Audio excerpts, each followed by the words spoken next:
You've heard it stated that when you get knocked down, you got to get right back up and keep fighting. And that's true, but not every situation calls for you to get back up and start fighting.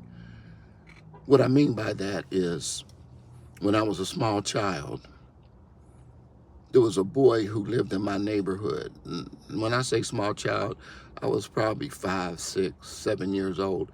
And this boy was about 4 or 5 years older than me. He was a little fella, not much bigger than me, maybe about the same size, much older, but he was small.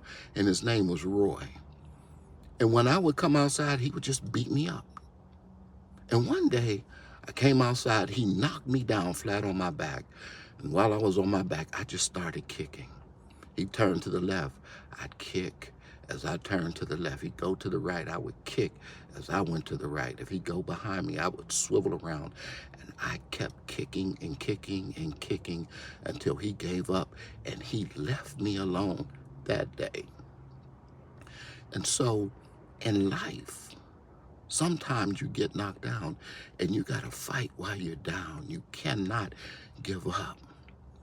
And it's interesting that a lot of times we fight the small, insignificant things.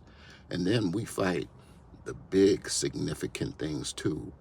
But you got to know when to stay down and fight. And you know what? While you're down fighting, you will win. And that win comes from the supreme grace and mercy. God's supreme grace and mercy will allow you to fight while you're flat on your back, and in those instances when you have to get up and fight. It is God's grace and mercy that gives you the victory.